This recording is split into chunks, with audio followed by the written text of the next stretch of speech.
Good morning children. हमने chapter पढ़ लिया था 2 कंपोनेंट ऑफ फूड और हम वहाँ चल रहे हैं डाइटरी फाइबर्स में। मैंने आपको डाइटरी फाइबर्स आगे पढ़ा दिया है। Now we start again read. The main source of roughage are salads, vegetable and fruits with stems skin in high fibre contents. Corn cob like bhutta and half broken wheat daliya provide good roughage material in addition to other nutrition. अपन को सबको पता है कि अपन जो घर वाले होते हैं वो हमेशा कहते हैं कि हल्का खाना खाओ, सैलेड खाओ, वेजिटेबल्स खाओ, फ्रूट्स खाओ, है ना. ये क्या करते हैं, अपनी स्किन को अच्छा रखते हैं, अपन को हाई फाइबर कंटेंट देते हैं. और भुट्टा और दलिया खाओ. तो ये सब चीज़ें जो घर वाले अपन को बताते रहते हैं कि ऐसा खाना चाहिए वैसा खाना चाहिए, वो हमारी जो मतलब हमारी जो बॉडी होती है उसके लिए हेल्दी फूड होता है और वो हमें न्यूट्रिशन देता है हमारी बॉडी को. वैसे ही रफेज में ये सभी चीज़ें आएगी. जो मेन सोर्सेज होंगे इसके सैलेड होगा, वेजिटेबल होगा, ठीक है. अब now water. The human body contains about 70% of water. Human body जो होती है उसमें कितना वाटर कंटेन होता है बेटा? 70% वाटर कंटेन होता है. We must drink at least 8 and 10 glasses of water every day. और हमें कितना पानी पीना चाहिए एवरी डे? 8 से 10 ग्लासेस पानी हमें पीना चाहिए minimum. Water is required for all biological process in our body. Water कैसे रिक्वायर्ड होता है? जो हमारी बॉडी होती है उसमें बायोलॉजिकल जो प्रोसेस होता है उसमें रिक्वायर्ड होता है. Although it does not provide energy, it is a very important for our body. ये सिर्फ हमें हमारी जो बॉडी होती है उसको एनर्जी ही प्रोवाइड नहीं करता, जबकि ये हमारी जो बॉडी होती है उसके लिए वेरी इंपॉर्टेंट होता है, बहुत ही ज़्यादा इंपॉर्टेंट होता है. Function of water. वाटर के कौन कौन से फंक्शन होते हैं?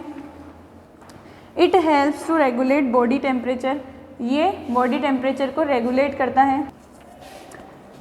Function of water. It helps to regulate body temperature. Body temperature को रेगुलेट करता है. It carries waste out the body of the in the form of sweat and urine.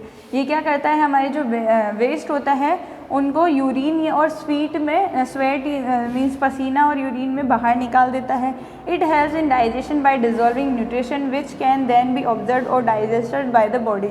और ये हमारे डाइजेशन सिस्टम में भी हेल्प करता है. ये न्यूट्रिशन डिजॉल्व करता है जो क्या कर सकते हैं, ऑब्जर्व किए जाते हैं डाइजेशन के दौरान बॉडी के द्वारा बाय द बॉडी, ठीक है, through the body. It transport food wastage gases and other chemicals through out the body. और ये क्या करता है, जो वेस्ट और गैसेस होते हैं, फूड होते हैं, उनको जो अदर केमिकल होते हैं उनको क्या करता है, थ्रो आउट करता है बॉडी में. A balance diet. Balance diet क्या होती है बेटा, देखते हैं. To remain healthy you need all the nutrition in the right amount. आपको हेल्दी रहने के लिए सारे न्यूट्रिशन राइट अमाउंट में चाहिए होते हैं. कि आप ऐसा नहीं कि आप एक चीज़ कम खा लेते हैं और एक चीज़ ज़्यादा खा लेते हैं. तो आपको पता है कि डॉक्टर आपको बोल देता है कि आप में बेटा इसकी कमी है, कभी बोल देता है पानी की कमी है, कभी आपको बोलता है कि आपको विटामिन डी प्रॉपर नहीं मिला है तो आपको वो करना है, ई नहीं मिला. तो हर चीज़ की जो यूज़फुल होता है अपनी बॉडी में वो अपन को पूरा लेना चाहिए. ऐसा नहीं कि अपन एक चीज़ खा लेते हैं और दूसरी वाली नहीं खाएंगे, नहीं. तो हमें जो सारे न्यूट्रिशन होते हैं वो राइट अमाउंट में चाहिए होते हैं. We need a combination of food items because no single food item contain all the nutrition. हमें क्या होता है, कॉम्बिनेशन चाहिए. हम ऐसा तो नहीं कि एक ही फूड खाते हैं दिन भर या रात को, सुबह शाम, डेली ऐसा नहीं होता है. हम अलग अलग फूड खाते हैं अलग अलग न्यूट्रिशन लेने के लिए. ए balance diet is one that contain the proper amount of each nutrition. Balance diet वो होती है बेटा जो ईच न्यूट्रिशन हमारी बॉडी को चाहिए होते हैं उनका प्रॉपर अमाउंट होता है, मतलब सभी प्रॉपर मात्रा में उसमें होते हैं. However A balance diet is not the same for everyone. Balance diet होती है वो किसी के लिए सेम नहीं होती है. It depends on the age, sex and the type of work that one does. ये किस पे डिपेंड होता है, मेल कितना खाएगा, फीमेल कैसे खाएगा, उसकी एज पे डिपेंड होता है और वो कितना काम करता है. एक ऐसा है कि बहुत काम करता है तो उसको बहुत ज़्यादा ज़रूरत होती है, और एक ऐसा है कि जैसे कुछ भी वर्क नहीं करते बैठे रहते हैं तो उनको इतना ही नीड होता है. A hardworking laborer need more energy which he can get by eating more fats and carbohydrates. एक जो हार्ड वर्किंग, मैंने ऐसे कहा कि बहुत ज़्यादा काम करता है, तो बहुत ज़्यादा काम करने वाले जो लेबर होते हैं उनको बहुत ज़्यादा एनर्जी की ज़रूरत होती है, और वो क्या करते हैं फिर किससे प्राप्त कर सकते हैं? बहुत ज़्यादा फैट एंड कार्बोहाइड्रेट खाने से. In early childhood the child grow rapidly, he और शी नीड्स मोर प्रोटीन्स. अगर कोई जो बच्चा है वो बहुत तेज़ी से बढ़ रहा है, लड़का हो चाहे लड़की हो, तो वो उन लोगों को भी प्रोटीन जो होते हैं वो बहुत ज़्यादा मात्रा में खाने चाहिए, लेने चाहिए अपने फूड में. Nursing mothers and pregnant women are also need more proteins to serve the needs of a growing baby. जो प्रेग्नेंट वुमेन होती है या नर्सिंग मदर्स होती है जिन्होंने एक बच्चे को जन्म दिया होता है, तो उनको भी बहुत ज़्यादा प्रोटीन की आवश्यकता होती है, और क्योंकि वो बच्ची को फीड करते हैं तो जो उनका बेबी होता है उसकी ग्रोथ उनसे होती है. तो बेबी को ग्रोथ करने के लिए, उसकी ग्रोइंग करने के लिए उनको अच्छी न्यूट्रिशन और प्रोटीन की आवश्यकता होती है. अब daily balance diet for 12 year old child. 12 year old child के बारे में बैलेंस डाइट दी हुई है, इसको आपको पढ़ना है और वर्क में करना है. Now, many people in the world cannot afford a balanced diet due to poverty. Some others do not get a balanced diet because of wrong food habits. Many people practice wrong cooking habit which destroy nutrition in food. Washing vegetables after cutting them removes some vitamins from them. If the diet is either inadequate or lacks in essential nutrition, then many diseases do occur. Such diseases are called deficiency disease. The effect of the deficiency of different nutrition are discussed below.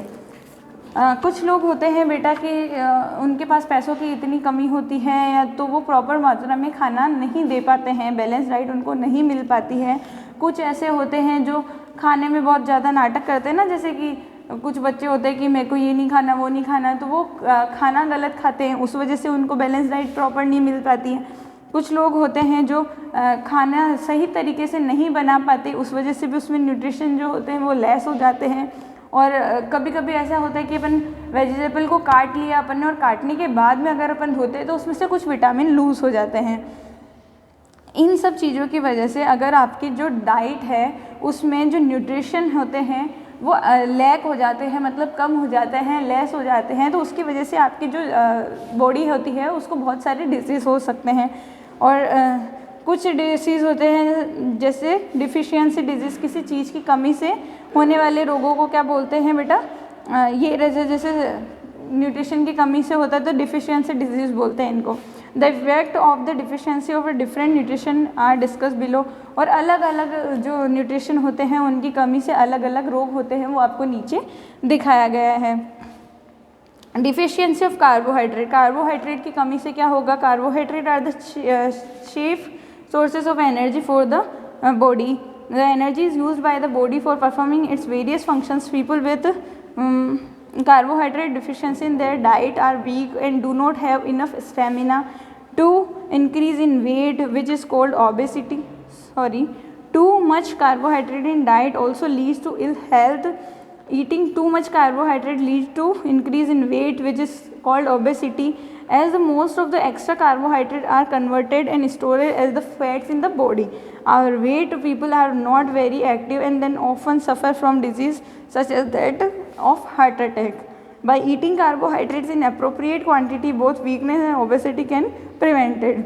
Carbohydrate जो होता है वो आपकी body के लिए main जो source होता है एनर्जी का वो होता है. अगर आप कार्बोहाइड्रेट जो है वो वेरियस फंक्शन जो हमारी जो बॉडी होती है उसके वर्क करने में जो वेरियस फंक्शन काम में आते हैं उनमें हेल्प करता है, एनर्जी देता है. अगर कार्बोहाइड्रेट की कमी होती है तो लोगों में स्टेमिना कम हो जाता है, काम करने का जो पावर होता है वो कम हो जाता है और बहुत वीक हो जाते हैं, पतले हो जाते हैं. और अगर आपने ज़्यादा कार्बोहाइड्रेट खा लिया है, ज़्यादा आप उसका यूज़ कर रहे हैं, तो उसकी वजह से भी आपको क्या हो जाता है, आपका वेट बढ़ जाता है और उसको ओबेसिटी कहते हैं, मोटापा कहते हैं.